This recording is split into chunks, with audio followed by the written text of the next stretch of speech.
Saludamos al sociólogo Marcos Alamea, profesor universitario, analista político. Sociólogo Salamea, quisiéramos conocer su punto de vista y expectativas, sobre todo, en cuanto al viaje del presidente Guillermo Lasso, que se encuentra ya en la China. Muchas gracias, Gustavo. Bueno, creo que el presidente Lasso, pues, en este viaje, de alguna manera, evidencia una suerte, digamos, de línea de continuación con respecto a la política de Moreno y la anterior del presidente Correa. Recordemos que cuando candidato reiteradas veces, pues, el hoy presidente Lasso solía amonestar, solía criticar el acuerdo permanente que desde el punto de vista económico, comercial, se estaba dando con China. Incluso sectores de la oposición a la que se perteneció el propio presidente Lasso en su momento, solían incluso acusar de que se está entregando el Ecuador a China. Realmente esa era una apreciación totalmente equivocada, porque China es la segunda potencia económica mundial y en perspectiva de convertirse en la primera potencia económica mundial. De tal suerte que creo que el presidente Lasso, en este momento, desdiciéndose de su discurso anterior, ha tomado una actitud pragmática, una actitud más bien muy realista respecto a las relaciones económicas internacionales. Y en ese marco, pues, realiza su viaje a China, básicamente con el objetivo de aperturar mercados para los productos de exportación ecuatorianos y también para ver si es que consigue algunas inversiones que puedan venir al Ecuador, especialmente en áreas estratégicas, donde ya tenemos capital chino desde la época del presidente Correa, en el área, por ejemplo, de infraestructura, en el área petrolera, en el área minera. Ahora, ¿cuáles podrían ser efectivamente los logros? Desde el punto de vista de la consecución de nuevos mercados para los productos de exportación ecuatorianos, pues es evidente que pueden haber logros importantes. Desde el punto de vista de la inversión de capitales chinos en la economía nacional, eso está por verse, porque de todas maneras, siempre para China existen mercados mucho más atractivos para sus capitales, ¿no? Y creo que ya lo que ha hecho el capital chino en las inversiones en el Ecuador de alguna manera está agotado en lo que ellos tendrían como perspectiva. En el ámbito de la renegociación de la deuda, por ejemplo, de que el pago de la deuda no esté atado, ¿no es cierto?, a los barriles de petróleo, eso me parece una cosa mucho más complicada.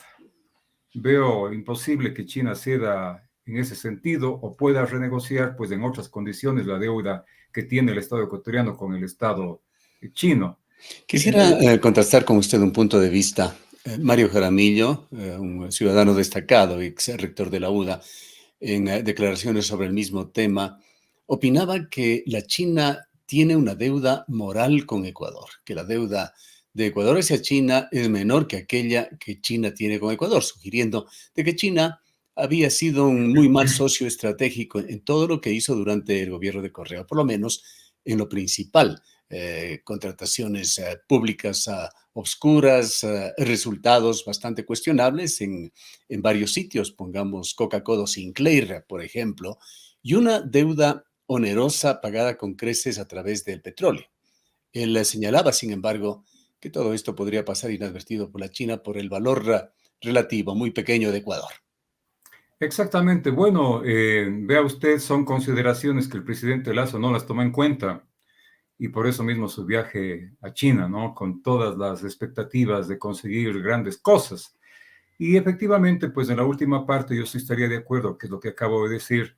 No veo que China, precisamente por la dimensión económica del Ecuador, pues pueda lograr, digamos, la renegociación de la deuda en otros términos, que no fueron los ya concebidos pues desde la época del presidente Correa. Esa es la realidad, ¿no? Y además China no tiene pues una visión moral de la economía. En general, ningún país capitalista tiene una visión moral de la economía, simplemente tiene intereses. Y en ese sentido, pues creo que China, al igual que los Estados Unidos, los países europeos, básicamente lo que busca son intereses económicos, que es lo que más le conviene desde el punto de vista económico. Incluso en el caso de China, ni siquiera tiene intereses políticos, porque a diferencia de los Estados Unidos, que busca siempre una hegemonía política a nivel mundial, incluso militar, China lo que busca es hacer negocios, y buenos negocios con todos los países que tengan apertura, ¿no? Más allá incluso de las divergencias ideológico-políticas que puedan haber entre China con otros países, ¿no? Aunque en este caso, reitero, pues China es un país capitalista con una fuerte intervención del Estado, frente a Ecuador, que es un país capitalista, pues orientado en este momento con una política más hacia libre mercado. La intención o las intenciones de China, de Rusia, de generar un nuevo orden mundial podrían de alguna manera influir dentro de esto tan particular para Ecuador, considerando que Ecuador es un país más en Latinoamérica y geopolíticamente Latinoamérica sí tiene su importancia. Bueno, Latinoamérica como tal, sí, pero el Ecuador no juega mucho papel en la geopolítica mundial por su tamaño territorial, por su tamaño económico, por su incidencia política. Más bien creo que el Ecuador, y en este caso el gobierno ecuatoriano, podría salir ganando con sus relaciones con China. Así lo entendieron los gobiernos de Correa y Moreno. Y los propios Estados Unidos saben que China es el principal acreedor del mundo. Incluso la economía norteamericana, el mayor índice de deuda que tiene es precisamente con China. ¿Qué país no se endeuda con China? Entonces, hay una dependencia económica cada vez creciente precisamente con esa potencia asiática, lo cual no es en el preludio de un recambio en cuanto a la hegemonía económica del mundo, ¿no? China realmente, pues así auguran todos los economistas en los próximos años, pues sin duda va a pasar a los Estados Unidos en su condición de primera potencia económica mundial. Hacia eso vamos, ¿no? Un orden capitalista, pues capitaneado por China, secundado seguramente por, por Rusia, y negociaciones pues económicas de otra naturaleza con la Comunidad Económica Europea, o la Unión Europea como ahora se llama, que también tiene clarísima la película de que no se puede prescindir de China. Y en esta situación asimétrica, sociólogo Salamea, ¿cómo ve usted el tema de un acuerdo bilateral de comercio? Bueno, yo pienso que sería sobre todo muy favorable para los sectores productivos de exportación del Ecuador, ¿no? Eh, para China va a ser bastante insignificante quizás un acuerdo de libre comercio, pero si podría a lo mejor facilitar al Ecuador la exportación de productos agrícolas, uno de ellos, por ejemplo, lo que está ahora de moda, la pitahaya se dice, ¿no? Es bueno para quienes cultivan precisamente y exportan este producto agrícola. En el caso de China, quizás podría inundar un poco más con mercados, con manufacturas que ya vienen al Ecuador, pero quizás tener mayor libertad para que se pueda desde el Ecuador importar sus productos chinos. La China Pero tiene también lo que podríamos llamar una voracidad comercial. ¿No pondría eso en riesgo a la industria ecuatoriana, en muchos a eso casos iba, incipiente? a eso iba Gustavo, ¿verdad? Una de las características del programa económico del presidente Lazo en su visión neoliberal es el aperturismo económico. Y en el marco de ese aperturismo están los tratados de libre comercio. Con China es un tratado de libre comercio. Y ese tratado, tanto con China como tratados de libre comercio con otros países, si bien pueden beneficiar pues, a algunos sectores económicos, empresariales con capacidad de competir en el mercado internacional, sin embargo, pues sectores empresariales que no tienen esa capacidad o que producen para el mercado interno se van a ver afectados, sobre todo por la inundación de productos que pueden venir de mejor calidad y a menor precio de fuera. Eso va virtualmente a poner en jaque o incluso en algunos casos pues a generar la quiebra del aparato productivo o de un sector del aparato productivo ecuatoriano, con la consiguiente situación de que se va a incrementar el desempleo por esa vía.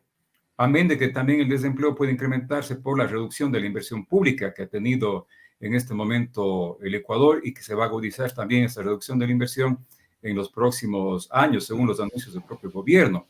Y también el desempleo puede agudizarse por la reducción del consumo. Básicamente yo estoy pensando pues que en estas semanas la clase media va a ver reducida drásticamente su ingreso. Se le está sacando del bolsillo una buena cantidad de dinero. En la práctica es una reducción real a su salario y eso va a comprimir la demanda que también va a confabular con la aspiración que tiene el gobierno de una reactivación económica sostenida en el tiempo, Gustavo. En síntesis, sociólogo Salamea, ¿qué expectativa tendría usted de lo que pueda hacer Guillermo Lasso allí en la China? De lo que pueda lograr. Bueno, básicamente van a ser logros comerciales, ¿no? Pero logros en cuanto al tema de una renegociación a fondo de la deuda con China no se va a conseguir, no se va a lograr. Y quizás también la posibilidad de que ese acuerdo o ese entendimiento económico con China posibilite, pues, quizás haga posible mayores empréstitos chinos para el Estado ecuatoriano, porque recordemos que el déficit económico del Estado ecuatoriano, pues, es crónico. La reforma tributaria no es sino un paliativo en el marco de ese déficit y se va a requerir un mayor endeudamiento. Y China puede ser precisamente una fuente de esa mayor deuda a favor del Estado ecuatoriano. Por ese lado también podrían haber algunos logros, Gustavo. Bien, pasando a otro tema, el presidente Lazo ha dejado postergados aquí, bueno, no está todo el gobierno allá, pero él personalmente se ha desentendido por el momento por las circunstancias de los problemas graves que vive el país. Hoy dialogábamos con un destacado ciudadano también, César Montúfar. Él expresaba su desazón con lo que está sucediendo. Él decía, no hay la voluntad política de Guillermo Lazo de cambiar el país. Y fue más allá. Dijo que más allá de un gobierno de transición, el gobierno de Lazo podría ser recordado después como un gobierno en el cual se habría consolidado el correísmo. ¿Qué opina usted? Y quisiéramos referirnos a uno de los más graves problemas aún sin resolver, el de la violencia y las propuestas, la violencia, la delincuencia y las propuestas que se tienen, entre ellas el del uso progresivo de la fuerza. Bueno, yo diría, Gustavo, que en el marco de la política económica sin duda hay rupturas, pues. Correa representaba un modelo neo-keynesiano, es decir, una economía sustentada en una mayor regulación e intervención del Estado. Lazo apuesta sobre todo a una economía basada en el libre mercado, con todas las características que ello conlleva en ámbitos de las medidas de política económica, que no es este momento justamente la ocasión para analizarlos. En el ámbito, digamos, de la estructura política del Ecuador y específicamente, pues, de la estructura estatal, yo creo que efectivamente Moreno continuó esencialmente con la estructura institucional heredada del gobierno de Correa. Y hoy el gobierno de Lazo está también heredando esa estructura institucional, porque ve que es un buen negocio político controlar, ¿no es cierto?, desde el Ejecutivo, pues las otras instancias del poder público. Antes era Correa quien controlaba la Corte Nacional de Justicia, ahora es el lacismo. Antes Correa controlaba la fiscalía, ahora es el lacismo, antes fue el morenismo, por eso a Moreno no se le ha abierto ningún juicio a pesar de 3 casos graves que tiene. Antes el Consejo Nacional Electoral controlaba Correa, luego fueron sectores más bien opuestos al correísmo. Igual las otras instancias de control del Estado, la Contraloría estaba al servicio de Correa, luego al servicio de Moreno, hoy está al servicio de Lazo. Recordemos el informe de los Pandora Papers, absolutorio con respecto al tema para el presidente Lazo. En fin, es decir, esta falta de independencia de poderes que es propia y consubstancial a un régimen democrático no existe. Lo que se hizo a lo sumo es simplemente descorreizar, ¿no es cierto?, las instancias del poder público, pero no reinstitucionalizar el Estado, que es lo que viene no desde comienzos del siglo, desde los años 90 del siglo XX. No se ha logrado, pues, la plena despolitización y despartización de las instancias del poder público y específicamente de las instancias de control de ese poder público Y que esa, siguen y esa estando faceta sometidas. de reestructurar la justicia, ¿qué le dice a usted? Bueno, el presidente Lazo ha hablado de reestructurar la justicia a través de una probable consulta popular. Es la consulta popular también que con el término de reestructurar la justicia, pues de hacerla más eficaz, la hizo también el presidente Correa. Y también recordemos que anteriores gobiernos reestructuraron las cortes de justicia. Me acuerdo uno de ellos decía que por última vez se reestructura, porque la justicia sigue siendo un botín político de los gobiernos de turno, eso es gravísimo, y sobre todo en el marco actual, para ligar con el otro tema, donde se ha agudizado la delincuencia y la criminalidad en el Ecuador. Y se quiere enfrentar esta situación, pues no también dando cuenta de las profundas causas sociológicas de la criminalidad, de la delincuencia, sino solamente a través, ¿no es cierto?, de las medidas policiales, muchas de ellas coyunturales o de corto plazo. Ojalá se abra un debate serio, pues, aquello del uso de la fuerza. Sin duda que el Estado, todo Estado, tiene el monopolio del uso legítimo de la fuerza. ¿Qué quiere decir legítimo? De que la fuerza no puede usarse como quiera. Tiene que sustentarse en la norma legal, en la ley, de tal suerte que quienes son los que deben ejercer la fuerza en nombre del Estado para controlar el orden público, como la policía y eventualmente el ejército, tienen que hacer uso de la fuerza en base a lo que dice la norma legal. Si rebasan la norma, se están poniendo en la misma condición del delincuente, que es delincuente precisamente porque rebasa la norma. Y esto lo digo a propósito de un acre debate que ha habido en estos últimos tiempos respecto a la conducta de un policía, que luego de impedir, ¿no es cierto?, el asalto a un joven, me parece que en Riobamba, pues persigue a delincuentes alrededor de 2 cuadras, pues y les dispara por la espalda y les mata. Entonces, eso no es un acto de fuerza Claro, legítimo, que porque no hace hay pena gala de muerte, del no hay uso pena de excesivo muerte de en la el fuerza. Ecuador. No hay pena de muerte en el Ecuador. Y si hubiera pena de muerte, eso supone un proceso previo, un proceso judicial y después la sentencia y la condena a pena de muerte. Entonces, las cosas a veces desde el populismo penal, pues, o desde la opinión pública muy poco formada, se empiezan a dar juicios valorativos que un poco asustan, ¿no? No podemos regresar a las épocas preestatales, donde, entre comillas, se tomaba justicia por mano propia, aunque en realidad esta famosa frase, justicia por mano propia, no es sino venganza por mano propia, ¿no? Bien. Formas, digamos, absolutamente bárbaras, salvajes, preestatales, premodernas, ¿no es cierto?, de generar justicia en una sociedad. Gracias, José Luis Salamé. Gracias también, Gustavo. Declaraciones de Marcos Salamé, analista político, profesor de la Universidad de Cuenca.